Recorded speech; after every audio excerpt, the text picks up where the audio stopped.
కదా! మన దేశాన్ని భారతదేశం అని పిలుస్తాం. భరతవర్షం అంటాం. అలా అనటానికి ఉన్నటువంటి పౌరాణిక వ్యాఖ్యానం ఏంటి? దుష్యంతుడి యొక్క కుమారుడు భరతుడు.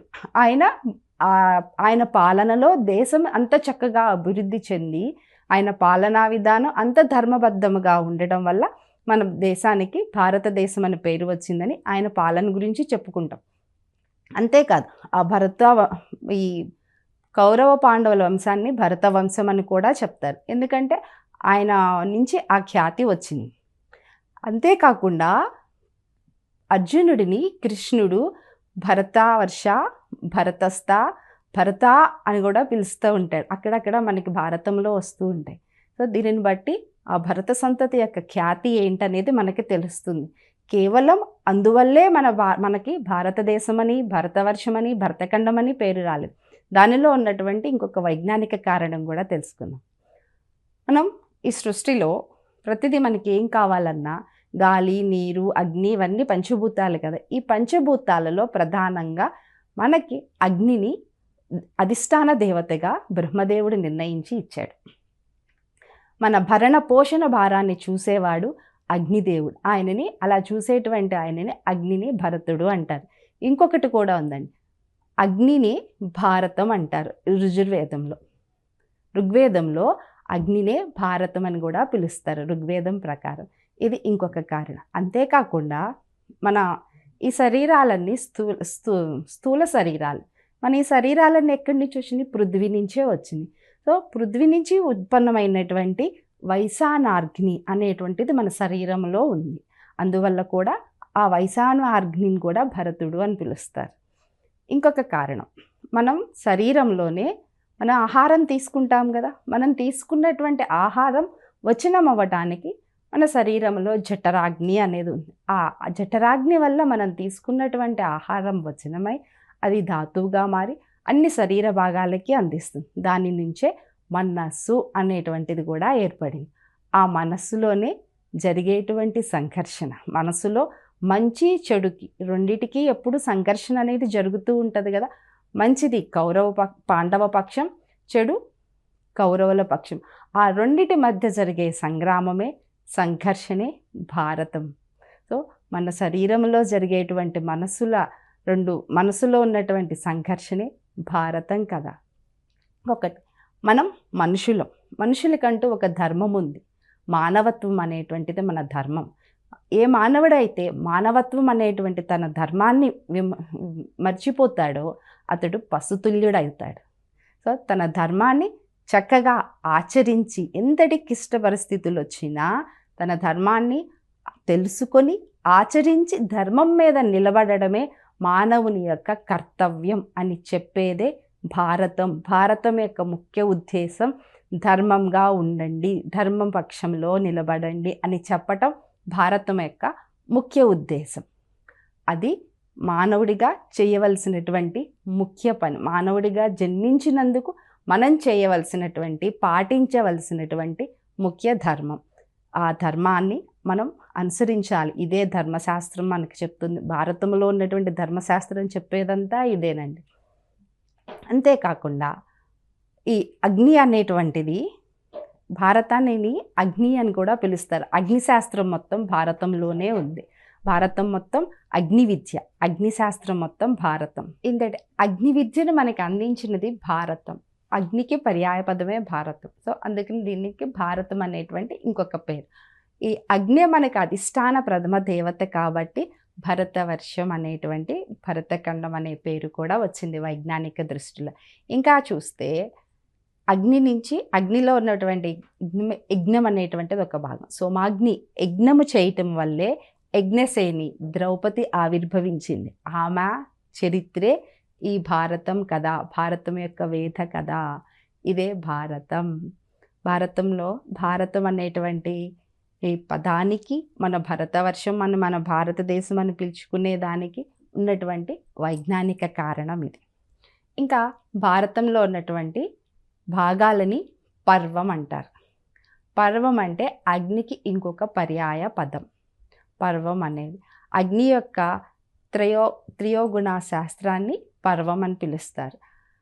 అగ్నిలో సోమాగ్ని యజ్ఞం చేయటానికి అవసరమైనటువంటి రుక్కు, సామ, యజస్సు వీటన్నిటిని అగ్ని పర్వాలు అని అంటారు. ఈ మూడింటిని అగ్ని పర్వాలు అంటారు.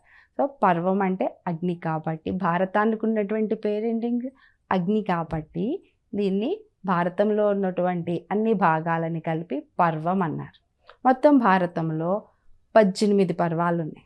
ఇంకోటి కూడా అండి, పర్వం అనేది ఒక గ్రంథి, అది రసమయమైనటువంటి గ్రంథి. భారతంలో ఉన్నటువంటి 18 పర్వాలు మనకి రసమయమైనటువంటి, అది చదువుతూ ఉంటే దానిలో ఉన్నటువంటి రసాన్ని మనం ఆస్వాదించాల్సిందే. నవరసాలు దొరుకుతాయి మనకి భారతంలో. ఇంకా భారతంలో ఉన్నటువంటి 18 పర్వాలు, మొత్తం 18 పర్వాలు ఏంటో చూద్దాం. ఆది పర్వం, దీనిలో మానవుడి జన్మ గురించి ఉంటుంది. మానవుడనే కదా, అసలు సృష్టి, ఆవిర్భావం, జన్మ, పుట్టుక, జన్మ మనకి మానవునికి జన్మ ఎలా లభించింది అనేది తెలియదు. అజ్ఞానంలో నుంచే సృష్టి జరగటం అనేటువంటిది మొదలవుతుంది. ఆ సృష్టి క్రమాన్ని, అలాగే ఒక స్త్రీ శిశువు గర్భంలో పడినప్పటి నుంచి చేసేటువంటి సంస్కారాలన్నిటి గురించి యొక్క వివరణ కూడా దానిలో ఉంటుంది. అదంతా ఆది పర్వం. అలాగే మానవ ప్రవృత్తుల గురించి వివరించే పర్వం కాబట్టి దీన్ని ఆది పర్వం అని అంటారు. నెక్స్ట్ సభాపర్వం, సర్వ మనోవికాసాన్ని అందించినటువంటి పర్వం. రెండవది సభాపర్వం. మూడవది అరణ్య పర్వం, ఆత్మజ్ఞానాన్ని సంపాదించుకునేటువంటి పర్వం. దానినే ఉపాసన అంటారు. అరణ్యవాసం చేశారు. అరణ్య పర్వం అంటే పాండవులు అరణ్యవాసం చేసినారు. ఆ అరణ్యవాస సమయంలో వారు ఒక్కొక్కళ్ళు ఒక్కొక్క భగవంతుడిని ఉపాసన చేశారు. అందులోనే మనకి సూర్యోపాసన విధానం వస్తుంది. ఆ సూర్యోపాసన విధానం నేర్పుతారు. ఉపాసనా విధానాన్ని వేదాల్లో అరణ్యకం అంటారు. అందుకని ఆ పర్వం యొక్క పేరు అరణ్య పర్వం. తర్వాత విరాట పర్వం, ఇది రహస్య జ్ఞానం. అందుకే వాళ్ళు చేసిందంతా అజ్ఞాతవాసం, అది అజ్ఞాతంగానే జరగాలి కాబట్టి, రహస్య జ్ఞానం కాబట్టి దాన్ని అజ్ఞాతవాసం అని ఇంకొక పేరు వచ్చింది. నెక్స్ట్ ఉద్యోగ పర్వం, ఆత్మ విజయానికి ఉద్యమించటం. దాన్ని ఒక పేరు ఆత్మ విజయానికి ఉద్యమించటాన్ని ఉద్యోగ పర్వం అంటారు. తర్వాతది యుద్ధ పర్వం, అంటే 6 నుంచి 10 దాకా ఉన్నటువంటి పర్వాలు. భీష్మ పర్వం, ద్రోణ పర్వం, కర్ణ పర్వం, శల్య పర్వం, సౌమిత్కా పర్వం, ఇవన్నీ యుద్ధంలో జరిగినటువంటి పర్వాలు. అందుకని దీనిని యుద్ధ పర్వం అంటారు. ఈ పర్వంలో జరిగిందంతా అసుర శక్తుల సంహారం, ఈ పర్వాన్ని. తర్వాత స్త్రీ పర్వం, ఇది చాలా ముఖ్యమైనటువంటిది. శుక్రతత్వంతో కూడినటువంటి శ్రాద్ధ విధానాలు చేసేటువంటి పర్వం. ఈ పర్వాన్ని చాలా శ్రద్ధగా గమనించవలసినటువంటి అవసరం ఉంది. శుక్రతత్వం ద్వారానే సృష్టి కూడా జరుగుతుంది. సృష్టి ఆగిపోవటం అది అంతా ఆ స్త్రీ పర్వంలోనే మనకి వివరిస్తారు. ఇంకా చెప్పాలంటే శుక్రపర్వం గురించి వామన చరిత్రలో ఉంటుంది. ఎప్పుడైతే వామనుడు బలిచక్రవర్తిని 3 అడుగులు దానం అడిగితే బలిచక్రవర్తి ఇవ్వడానికి సిద్ధపడతాడు. అప్పుడు శుక్రాచార్యుడు ఆ దానం ఇవ్వనీయకుండా ఆయన కమండలంలో అడ్డుగా నిలబడతాడు. వామనుడు, విష్ణుమూర్తి వామనవతారంలో వచ్చి చిన్న పుల్లతో శుక్రాచార్యుడి యొక్క కన్నుని పొడిచేస్తాడు. ఆ తర్వాత బలిచక్రవర్తి దానం ఇవ్వటం, ఆయనను పాతాళంలోకి తొక్కటం, ఆయనలో ఉన్నటువంటి రజతమో గుణాలన్నీ దూరం అవ్వటం, ఆయనకి మంచి వృద్ధి లభించటం జరుగుతుంది. రసవృద్ధి జరిగినటువంటి కాండ కూడా అదే అన్నమాట, స్త్రీ పర్వం. తర్వాత సభాపర్వం, సర్వశాస్త్రాలు దానిలో చెప్పబడినటువంటి పర్వం సభాపర్వం. తర్వాత అనునాసిక పర్వం, వేద శాస్త్రాలను అనుసరించి నడుచుకునేటువంటి పర్వం, అనుశాసనిక పర్వం. తర్వాతది అశ్వమేధ పర్వం, దీనిలో యాగాల యొక్క యజ్ఞయాగాదుల వర్ణన గురించి ఉంటుంది ఈ అశ్వమేధ పర్వం అంతా. తర్వాత ఆశ్రమవాసం, అంటే అనాసక్తి కర్మ గురించి ఉంటుంది. ఇంకా ఆశ్రమవాసానికి వెళ్ళామంటే అన్నిటినీ వదిలేసినట్టు, బంధాలని భవబంధాలని అన్నిటినీ వదిలేసి మోక్షం కోసం చేసేటువంటి ప్రయత్నం ఆశ్రమ పర్వం. ఆ తర్వాతది మౌస్తుల పర్వం, ఇది ఆత్మనిష్క్రమణ, మహాప్రస్థానం, ఇది సూర్యాభిముఖంగా పయనించేటువంటి పర్వం. సంరక్షణ వాళ్ళు ఎవరెవరు ఏ ఏ క్షేత్రాలకైతే చేరాలో ఆ క్షేత్రాలకి చేరేటువంటి పర్వం ఆఖరి పర్వం. ఇది మహాభారతంలో ఉన్నటువంటి 18 పర్వాలలో ఉన్నటువంటి ఉద్దేశం. ఏ గ్రంథమైనా ఈ భారతంలో ఉన్నటువంటి పాత్రలన్నీ సజీవమైనటువంటి, ఇప్పటికీ కూడా అప్పుడు జరిగిపోయింది, ఇప్పుడు జరుగుతుంది, భవిష్యత్తులో జరుగుతుంది, జరగవచ్చు కాదు, జరుగుతుంది. ఆ భారతంలో ఉన్న పాత్రలు మన చుట్టూ, మనలో అన్ని చోట్ల ఉంటూనే ఉంటాయి. ఇది ఎవరో కురుపాండవుల కథ మాత్రమే కాదు, మన కథ, మన చరిత్ర, మనకి సంబంధించినటువంటి కథ. భారతం చదువుతుంటే అందులో ఏదో ఒక పాత్ర మనం కూడా అవ్వచ్చు. సో భారతం చదువుతా మనల్ని మనం మన యొక్క పాత్రలో మనం కూడా కనిపిస్తాం. మనల్ని మనం ఉద్ధరించుకోవడానికి భారతం మనకి ఒక దివ్య సూచి, దిక్సూచిలాగా ఉపయోగపడుతూ ఉంటుంది భారతం. ఇంకా చెప్పాలంటే భారతంలో చాలా పాత్రలు ఉన్నాయి. వ్యాసుడు భారతాన్ని 2 దృష్టికోణాలతో రాశాడు. ఒకటి ఐచ్ఛిక దృష్టికోణం, రెండోది విజ్ఞాన దృష్టికోణం. మనం ఎంతసేపటికి భారతాన్ని ఒక కథలాగా చదువుకుంటా, ఆ కథలాగానే దానిని కథని ఒక నవలలాగానో ఒక కథలాగానో చదువుకుంటా అంతవరకే పరిమితం అయిపోతున్నాం. కానీ దానిలో ఉన్నటువంటి విజ్ఞాన దృష్టికి మన దృష్టికోణం వెళ్ళట్లేదు. అది కొంత బాధ కలిగించేటువంటి విషయం. దానిలో ఉన్నటువంటి కొన్ని పాత్రలు, వాటి యొక్క జన్మ రహస్యాలు అన్నీ విజ్ఞానంతో ముడిపడి ఉన్నటువంటి, విజ్ఞాన దృష్టితో ఉన్నాయి. ఆ కోణంతో మనం చూడకపోవటం వల్ల ఆ పాత్రల యొక్క జన్మ రహస్యం కానీ, ఆ పాత్రల యొక్క లక్షణాలు కానీ సరిగా అవగాహన చేసుకోకుండా మనకి తోచిన రీతిగా మనం ఆ పాత్రల గురించి ఊహించేసుకుని అదే ఆ పాత్రల యొక్క స్వభావం అని మనకు తోచిన విధంగా మనం అనుకుంటా పాత్రల యొక్క ఔచిత్యాన్ని, పాత్రల యొక్క గొప్పతనాన్ని మనం కించపరుస్తున్నాం. భారతాన్ని వ్యాసుడి యొక్క విజ్ఞాన దృష్టికోణంతో చూస్తే పాత్రల ఔచిత్యం మనకు తెలుస్తుంది, పాత్రల యొక్క గొప్పతనం కూడా మనకు తెలుస్తుంది.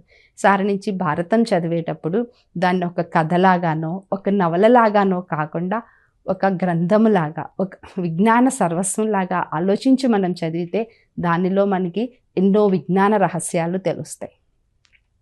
ఇంకా భారతంలో ఉన్న పాత్రల్లో దానిలో దేవతలు, అసురులు అందరూ ఉన్నారు. సో ఎవరెవరు ఏ రూపంలో జన్మించారో తెలుసుకుందాం.